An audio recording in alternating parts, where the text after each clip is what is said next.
Sa vlog natin ngayon mga sangkay, pag-uusapan po natin o atin aalamin kung papaano nga ba dahan-dahan na winawasak ng Israel ang mga kampo ng Hamas na nasa ilalim ng lupa. Ano nga ba ang estratehiya ng Israel o ginagamit para mawasak ito?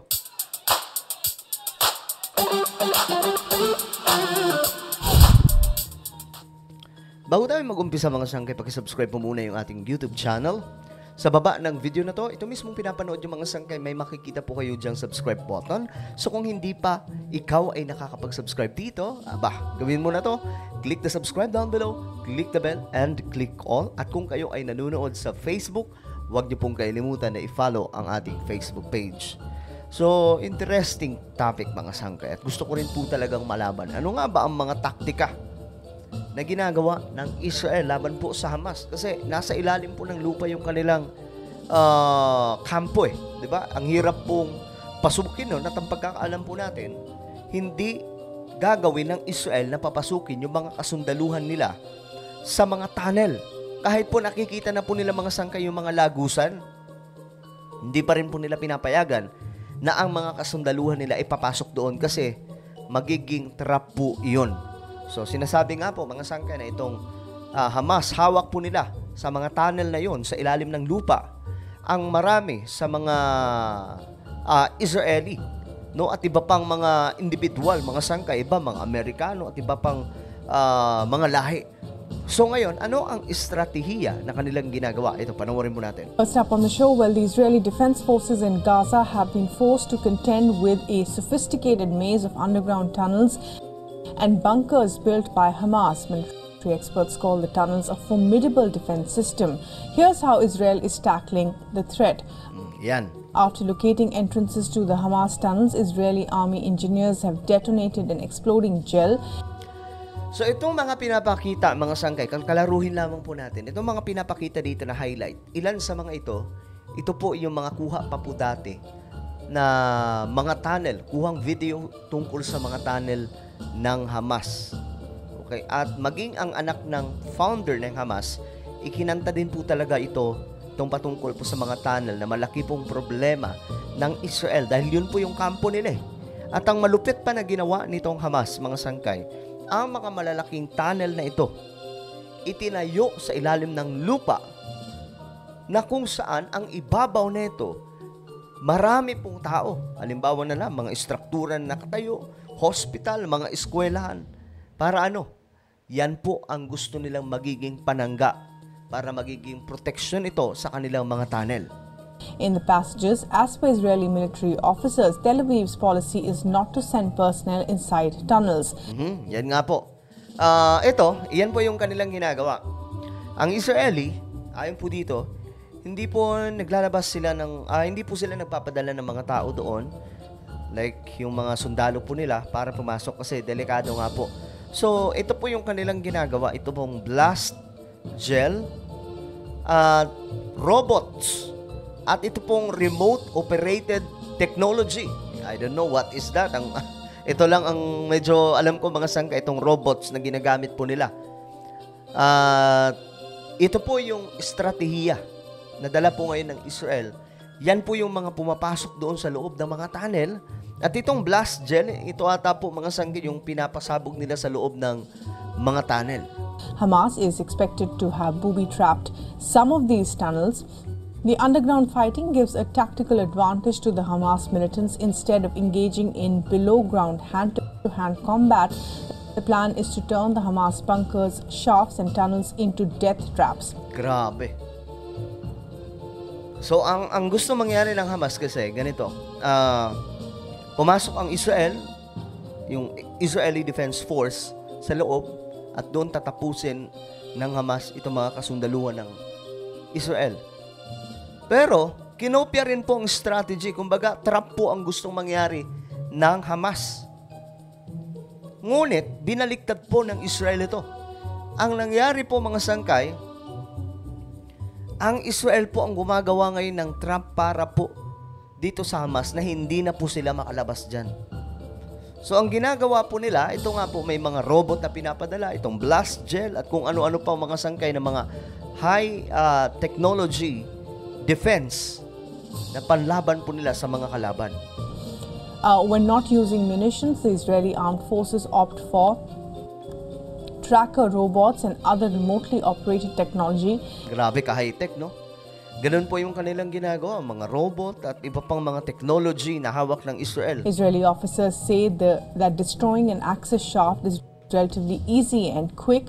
The Israeli military has said last week that 130 shafts had been destroyed but gave no figure. Ilan nang namukhang marami ng mga tunnel yung kanilang nasira.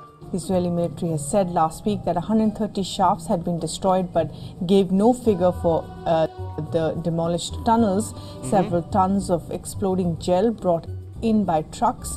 Ayan po, dami. Malalaman mo nga saan kayo kapag mayroong tunnel kasi meron po mga butas yung lupa at karamihan po talaga nasa mga kabahayan.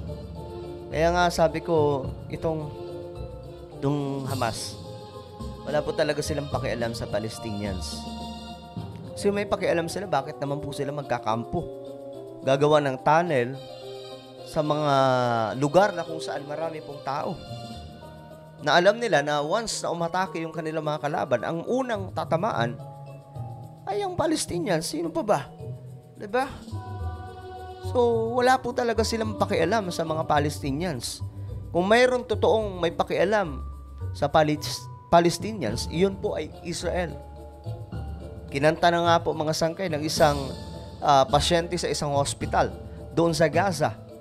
Ayon po sa kanya, ang Israel, nagtatawag na po sila na ang lahat ng Palestinians ay umalis na papunta sa south. Kasi nga po may kampo ang Hamas sa ilalim ng lupa.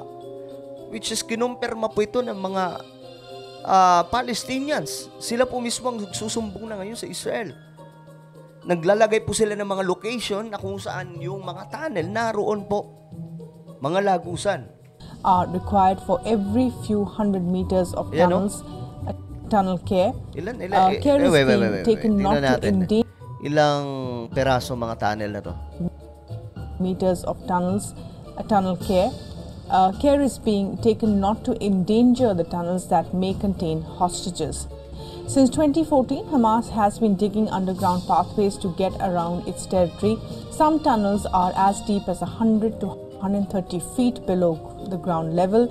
Grabe, lalim, no? And allowing militants to evade strikes. Rocket batteries hidden a few meters beneath the surface can be uncovered with a trapdoor just for the time it takes for a fire to be made. It could take months for the Israelis to destroy Gaza's entire underground. Okay, ang Hamas, mga sangkay, matagal na po nilang napaghandaan. Iyan po. Ito po yung mga hagdan nila eh. Itong hagdan ng mga tunnel nitong Hamas. So matagal na po nilang napaghandaan sa pamamagitan po na pagre-ready sa mga tunnel na ito laban po sa Israel. Subalit, ang Israel matagal na rin po naghahanda para sa mga tunnel na ito.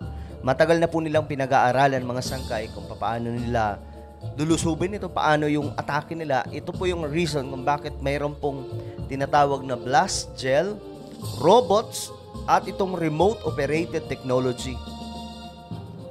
Yan po yung kanilang pamamaraan para pumawasak talaga itong tunnel. Alam nyo, Israel, pag pinag-uusapan ng Israel, marami po talaga ang nanonood, maraming interesado mga sangkay. Mukhang wala na nga pong pumapansin sa digmaan ng Ukraine at Russia. No? Noong unang putok mga sangkay ng digmaan ng Russia at Ukraine, pinag-uusapan po talaga. Pero hindi po katulad mga sangkay neto. Israel, kaliit-liit na bansa. Bakit pinag-uusapan? Dahil ang Israel po ay nakasentro o isa po ito sa sentro mga sangkay, especially yung Jerusalem, pagdating po sa mga malawakang relihiyon. Relihiyon ng mga Kristiyano, Judaismo, ano pa, maging ang Islam. Nakasentro po talaga dyan, mga sangkay. Malaki pong usapin ito. At pagdating po sa propesiya sa Biblia, marami pong information na tumutukoy po sa Israel. Lalo-lalo na po sa mga huling araw. And I believe, mga sangkay, that we are living in the last days. That is why we can see right now, mga sangkay, itong mga kaganapan dyan sa Israel. At ako ay naniniwala na paparating na po tayo sa final final prophecy or final events of the prophecy na naisulat po sa Biblia. At kung ikaw ay Kristiyano, maging excited ka. Dapat lang na lalo mong pagbutihin ang iyong paglilingkod kay Lord. Kasi itong nagaganap ngayon sa Israel ay malaki po ang bahagi dito pagdating po sa Bible prophecy. Bagamat hindi po tinukoy dito mga sangkay yung talagang tumbok na Hamas ang isa sa manggugulo sa Israel, pero marami po sa Biblia nakasaad doon na itong Israel ay talagang hahamunin ng panahon mga sangkay. Marami po mga bansa ang kakalaban sa kanila hanggang sa paglitaw nitong Antichrist na ang mangyayari nga po mga sangkay, magkakaroon po siya ng peace agreement sa Israel. Ito po ay kapayapaan at hindi lamang po kapayapaan sa Israel kundi pagbabatiin niya ang buong mundo. Pero after 3.5 years, hindi na po susundin nitong sinasabing Antichrist ang kanyang peace treaty sa Israel at gagawa po siya ng malaking kalokohan laban po sa Israel. Ngayon, mga sangkay, abangan na lamang po natin yung mga susunod na kabanata. Ano po ang inyong komento tungkol po sa nangyayari sa Israel? Tungkol sa mga taktika ng Israel, kung paano po nila winawasak itong mga pambihirang tunnel nitong Hamas. Comment po sa ibaba ang inyong mga opinion. And now guys, I invite you, please subscribe my YouTube channel, Sangkay Revelation. Hanapin nyo lamang po ito sa YouTube, then click the subscribe, click the bell, and click all. Ako na po ay magpapaalam hanggang sa muli. This is me, Sangkay Janjan. Palagi nyo pong tatandaan that Jesus loves you. God bless everyone.